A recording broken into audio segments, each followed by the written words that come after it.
இன்றைய புனிதர் அறிவோம். ஜனவரி 12. புனித பெனடிக்ட் பிஸ்கோப். தமது திருப்பயணங்களால் திருச்சபையின் பாரம்பரியங்களையும் வழிபாடுகளையும் நற்செய்தியாக பரப்பியவர்.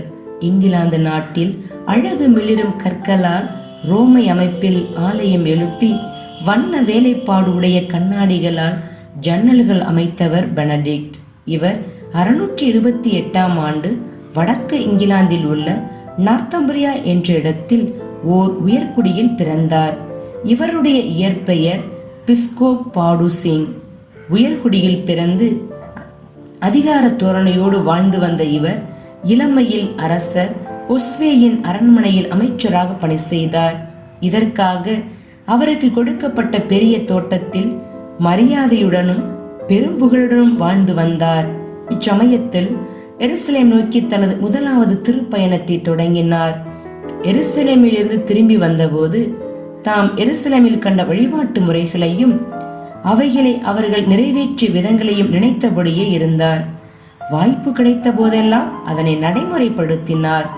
அரசர் உஸ்வேயிடம் தனக்கு இருந்த தோழமை உறவை பயன்படுத்தி ஐரிஸ் பேரரசு முழுவதும் ரோமை வழிபாட்டு முறைகளை நடைமுறைப்படுத்த அரசாணை பிறப்பிக்க ஏற்பாடு செய்தார். 666ஆம் ஆண்டு தமது இரண்டாவது திருப்பயணத்தை மேற்கொண்ட பெனடிக்ட் பிரான்ஸ் நாட்டின் தென் பகுதியில் உள்ள லெரின்ஸ் தீவில் இறங்கினார். இங்குள்ள துறவுமடத்தில் தனது பெயரை பெனடிக்ட் என்று மாற்றிக்கொண்டார்.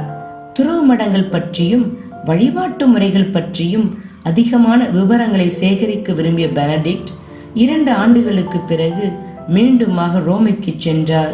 அப்போது திருத்தந்தை விட்டாலியன் தார்சூஸ் பேராயர் தியோடருக்கு உறுதுணையாக இருக்க அர்டீனியானுடன் பெனடிக்டை இங்கிலாந்துக்கு அனுப்பினார். 669இல் இங்கிலாந்து வந்து சேர்ந்த பெனடிக்டை புனித பேதுரு மற்றும் பவுல் துறவுமடத்திற்கு தலைவராக நியமித்தார். 2 ஆண்டுகளில் அந்த பொறுப்பை விட்டு விலகி மீண்டும் எருசலேம் திருப்பயணம் மேற்கொண்டார்.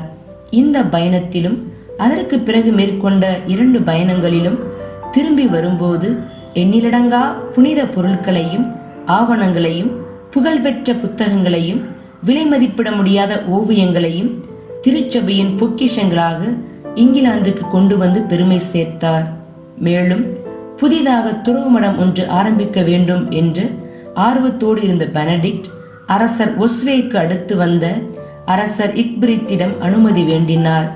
அரசரின் அனுமதியோடு தமது முதல் துறவுமடத்தை புனித பேதுரு பெயரில் 674ஆம் ஆண்டு வேர்மத் என்னும் இடத்தில் ஆரம்பித்தார். பிறகு 681ஆம் ஆண்டு மீண்டும் வேர்மத்திலும் மற்றும் ஜாரோவிலும் புனித பவுலின் பெயரில் 2 துறவுமடங்களை தொடங்கினார். தனது துறவுமடத்தில் பல புதிய முயற்சிகளையும் மேற்கொண்ட பெனடிக்ட் புனித பேதுரு திருப்பேராலயத்தின் தலைமை பாடகராயும் மடத்தலைவராயும் இருந்த யோவான் என்பவரை அழைத்து தம்முடைய மடத்தில் பாடல்களை கற்றுக் கொடுக்க ஏற்பாடு செய்தார். முதலாக இங்கிலாந்தில் அழகு மிளிரும் கற்களால் ரோமை அமைப்பில் ஆலயம் எழுப்பினார். வண்ண வேலைப்பாடு உடைய கண்ணாடி ஜன்னல்களை முதலாக அமைத்து ஆலயத்தை அழகுபடுத்தியவரும் இவர்தான்.